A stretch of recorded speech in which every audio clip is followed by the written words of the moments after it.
આપણા સૌના લોકપ્રિય આપણા આદર્શ નેતા એવા ભાઈ શ્રી ચૈતરભાઈ વસાવાના સમર્થનમાં આયોજિત સામાજિક સભામાં ઉપસ્થિત મહારાષ્ટ્ર, રાજસ્થાન, ગુજરાત, અલગ અલગ બધા જિલ્લાઓમાંથી અને રાજ્યોમાંથી પધારેલા આદિવાસી સમાજના સૌ યુવાનો, વડીલો, આગેવાનોને મારા જય જોહાર, જય આદિવાસી.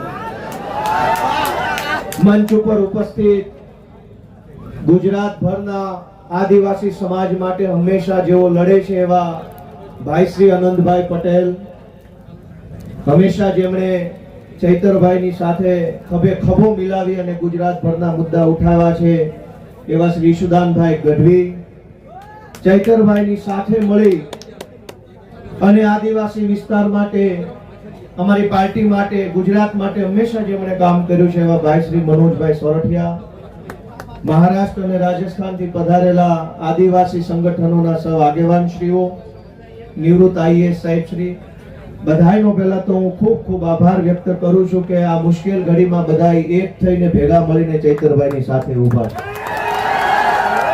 દોસ્તો, ચૈતરભાઈ વસાવાને સરકારે સ્થાપેલી સરકારના પૈસાથી ચાલતી સરકારની અદાલતે 7 વર્ષની સજા આપી છે અને સરકારે સ્થાપેલી સરકારના નિયમથી ચાલતી અદાલતે જે સજાનો ચુકાદો સંભળાયો, એ સજા, એ ચુકાદો આ જનતાની અદાલતમાં લઈને અમે બધા આવ્યા છે કે તમને એ માન્ય છે કે નહીં. લોકતંત્રમાં સરકાર કે કાયદો કે વ્યવસ્થા આ બધી જ વસ્તુ કરતા સર્વોપરી છે જનતાનો ઈરાદો, જનતાના આશીર્વાદ, જનતાની આશા શું છે.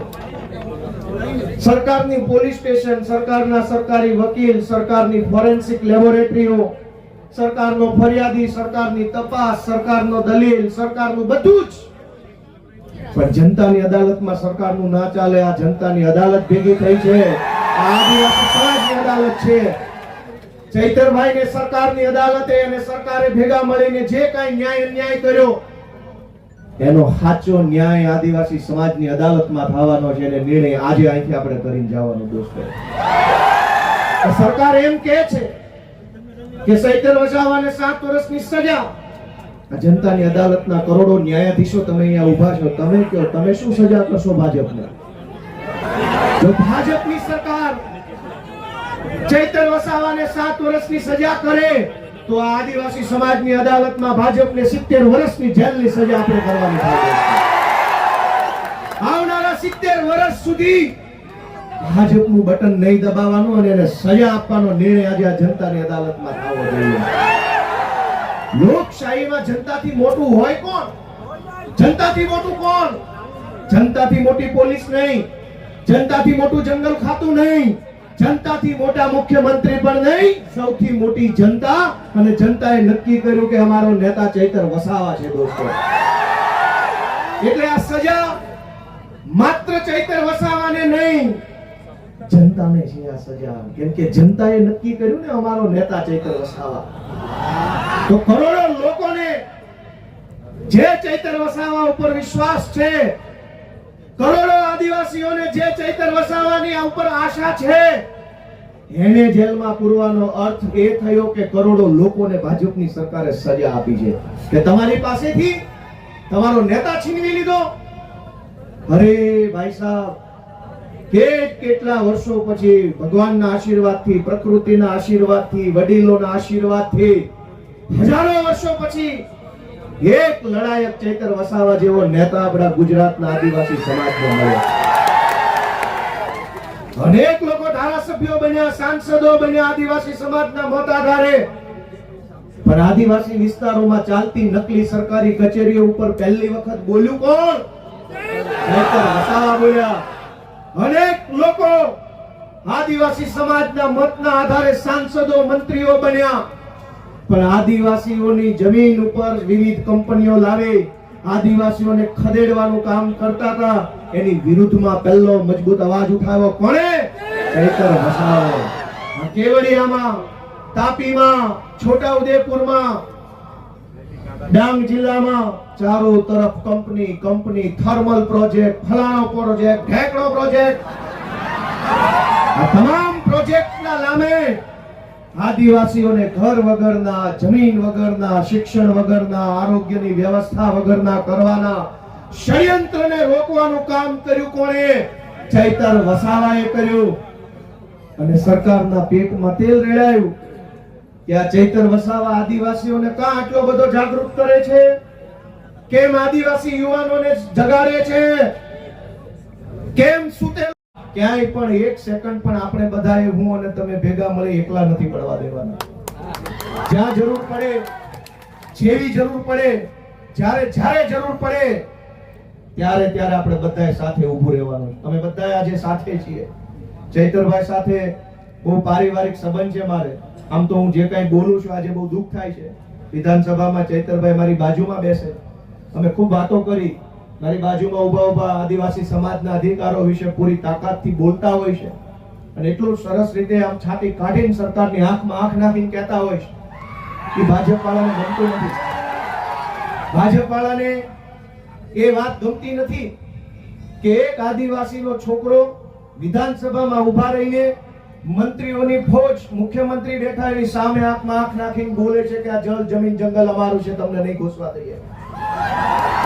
બીજા પણ આદિવાસી નેતાઓ છે. Yes sir, ji sir, sir ticket sir, please ticket sir. સમાજને છેતરી જાય, વાંધો નહીં, સમાજને આંખો બંધ કરાવી દઈશ, ઊંઘાડી દઈશ. મને ટિકિટ આપો એટલે હું મારા સમાજને છેતરીને મટલી આવીશ. આનંદભાઈ પણ જોતા હશે, આનંદભાઈ પણ બોલે છે વિધાનસભામાં પૂરી તાકાતથી આદિવાસી સમાજ માટે. એ ચૈતરભાઈની પેલી બાજુ બેસે. દોસ્તો, બે ત્રણ માણસ બધ્યા છે. ગમે તેટલી મોટી સરકાર હોય એની સામે પણ આંખમાં આંખ નાખીને બોલવાની હિંમત રાખે છે કે તું જે હોય તે, હું મારા સમાજ માટે બોલવા આવ્યો છું. તું જે હોય તે, સરકાર હોય તો ભલે, રાષ્ટ્રપતિ હોય તો ભલે, ને તું મોટી તોપ હોય તો ભલે. મને તો અમારા આદિવાસી સમાજે, અમારા ખેડૂતોએ મત આપ્યા છે તો હું એમના માટે બોલતો રહીશ. આજે હું પણ, મને મત આપનાર ખેડૂતો છે, કાઠિયાવાડના ખેડૂતોએ મને ધારાસભ્ય બનાવ્યો, આદિવાસી સમાજે ચૈતરભાઈને ધારાસભ્ય બનાવ્યા. અમને મત આપનારા લોકો માટે અમે બોલતા રહેવાના, લડતા રહેવાના અને ક્યારેય નથી ઝૂકવાના. એ સંકલ્પ અમે લીધો છે દોસ્તો. આપ સૌએ ચૈતરભાઈ વસાવાનો જુસ્સો વધારવાનું કામ કર્યું એ બદલ સૌનો હું આભાર વ્યક્ત. 100 કરોડનો એ અત્યારે ધારાસભ્ય છે. ગુજરાતના તમામ ચોર, લુચ્ચા, લફંગા, લબાડ, તોડબાજ, બળાત્કારી, ભ્રષ્ટાચારી, હંતા ધંધા કરનારા બધા જ લોકો આલિશાન જિંદગી જીવે છે. અને એક મામૂલી ગુનાની અંદર ચૈતર વસાવાને 7 વર્ષની સજા. 7મા ધોરણમાં ભણવામાં આવતું કે દેવડી એ દંડાય છે, ચોર મુઠ્ઠી ઝારના, ને લાખ ખાંડી લૂંટનારા મહેફિલે મંડાય છે. કરોડોના કૌભાંડ કરનારા લોકો વટથી ફરે છે અને આદિવાસી સમાજ માટે લડનારા ચૈતર વસાવાને જેલમાં પૂર્યા છે. દોસ્તો, મારી તમને એટલી વિનંતી છે કે લડાઈ બહુ લાંબી છે. આજે આપણે બધા અહીંયા ભેગા થયા છીએ, અહીંયા આકલા પડકારા, જુસ્સો, આમ કરી નાખું તેમ કરી નાખું કરીએ છીએ, પણ સાચું આમ અને તેમ કરવાનું ટાણું છે ને મતદાનના દિવસે આવતું હોય છે.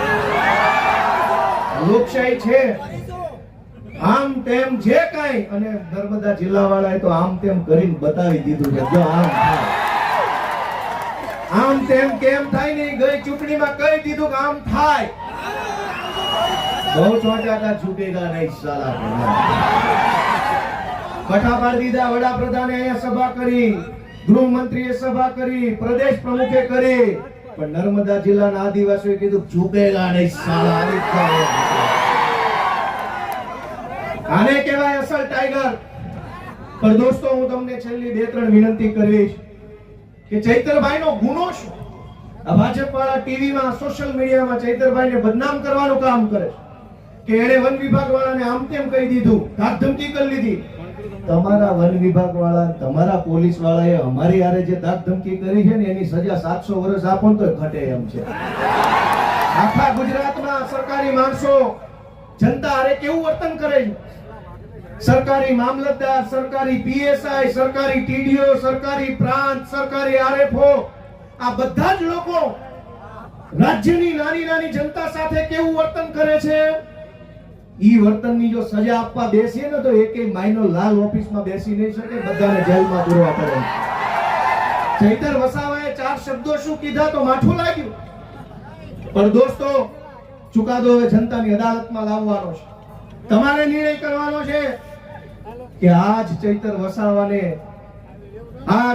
વસાવાને તમારા આશીર્વાદથી એક વખત ગુજરાતની સરકારમાં બેસાડો, પછી ખબર પડશે કે કેવી રીતે ન્યાય કરી શકાય. આપણે ક્યાં સુધી અન્યાય સહન કરવાનો? માંડ કરીને એક નેતા મળે, એક બાજુ બધા ભ્રષ્ટ નેતાઓ સમાજ માટે બોલે નહીં, લડે નહીં, અવાજ ઉઠાવે નહીં, ચૂપ થઈ જાય. એક બાજુ માંડ એક બોલનારો નેતા મળ્યો હોય, એને જેલમાં પૂરી દેવો. ગુજરાત ભરની જનતાને હું તો વિનંતી કરું છું, માત્ર આદિવાસી સમાજ નહીં, જે કંઈ પણ થોડા ઘણા બોલનારા નેતા વધ્યા છે ને એની સાથે રહેજો, એને ટેકો આપજો, એની પડખે રહેજો. ને તો ગુજરાતમાં કોઈ બોલે છે. સરકાર એમ ઈચ્છે છે કે કોઈ પણ માણસ ભાજપની સામે બોલવો ન જોઈએ, કોઈ માણસ ભાજપની સામે અવાજ ન ઉઠાવવો જોઈએ, એવું સરકાર ઈચ્છે છે. પણ કેટલાક માણસો ચૈતર વસાવા હોય, પ્રકૃતિમાંથી પેદા થયેલા હોય, કોઈના બાપથી નો બીવે, સરકાર હોય કે સરકાર હોય કે જે હોય છે. અને આ જળ, જમીન, જંગલ કોનું છે? સરકારનું છે. સરકાર નહોતી, જે દિવસે આ દેશમાં સરકારો નહોતી ત્યારે જંગલ હતું કે નહીં? જે દિવસે આ દેશમાં કોઈ સરકાર, કોઈ પાર્ટી નહોતી ત્યારે જમીન હતી કે નહીં? અને જે દિવસે આ ભાજપ પાર્ટી કે એના નેતાનો જન્મ નહોતો ત્યારે આ ધરતી પર જળ હતું કે નહીં? તો ભાજપ વાળા પેદા નહોતા થયા ત્યારે જળ હતું, ભાજપ વાળા પેદા નહોતા થયા ત્યારે જમીન હતી, ભાજપ વાળા પેદા નહોતા થયા ત્યારે જંગલ હતું, અને ભાજપ વાળા પેદા નહોતા થયા ત્યારે આદિવાસી પણ હતા દુનિયા ઉપર, આ દેશ ઉપર. તમારી પોલીસ, તમારું ફોરેસ્ટ, તમારા બધા માણસો એ તો હમણાં આવ્યા. આ તો સદીઓથી હાલતી આવતી વ્યવસ્થા છે ને એને સંભાળીને રાખનારો આદિવાસી સમાજ છે દોસ્તો. આદિવાસી સમાજ જળ, જમીન, જંગલની રક્ષા કરે અને આદિવાસી સમાજની રક્ષા ચૈતર વસાવા કરે છે. એ વાત ભાજપ વાળાને ગમતી નથી. દોસ્તો, અમારી લીગલ ટીમે મહેનત કરી અને હાઈકોર્ટમાં અપીલ ફાઇલ કરી.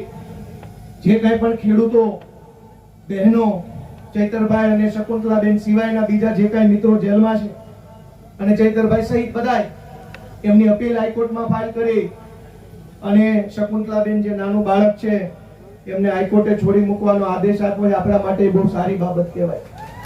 અને બહુ જલ્દી તમામ આપણા જે કાંઈ પણ સાથી મિત્રો જે નિર્દોષ જેલમાં છે એમને પણ વહેલી તકે જેલ મુક્તિ થાય એના માટેના તાબડતોબ પ્રયત્નો સતત ચાલુ છે. અને બહુ વહેલી તકે આપણને સારા સમાચાર મળે એવી હું આશા રાખું છું. આપ સૌને મારી એક જ વિનંતી છે, ચૈતર વસાવાનો ગુનો એ નથી કે જંગલ વિભાગના કર્મચારી સાથે બોલાચાલી કરી.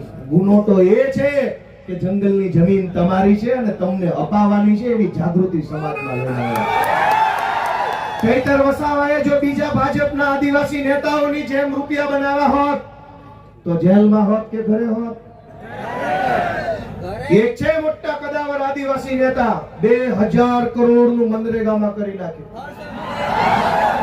જેલમાં છે કે મેલમાં? આદિવાસીઓના મત લઈને, આદિવાસી વિસ્તારોની ગ્રાન્ટો ખાઈને 2000 કરોડ રૂપિયાનું બૂચ મારીને જો બેઠા હોત તો મેલમાં હોત. પણ જેણે આદિવાસીઓને પાય બચાવવાનું કામ કર્યું, આદિવાસી બાળકોના શિક્ષણ માટે લડાઈ લડ્યા, વિસ્થાપિતો માટે બોલ્યા, ગરીબ દીકરીઓ માટે બોલ્યા, તમામ પ્રકારની યોજનાના લાભ અપાવવા માટે બોલ્યા, એ ચૈતરભાઈને જેલમાં પૂર્યા. વિધાનસભામાં આજની તારીખમાં જેની ઉપર ગુજરાતની હાઈકોર્ટે આદેશ કર્યો હોય કે આ ધારાસભ્યો પર બળાત્કારની એફઆઈઆર નોંધો, જેની ઉપર બળાત્કારની એફઆઈઆર છે એ આજે વિધાનસભામાં છે. આજની તારીખમાં ધારાસભ્ય છે જેલમાં નથી બળાત્કારના આરોપી. જેની ઉપર મનરેગા કૌભાંડનો 2000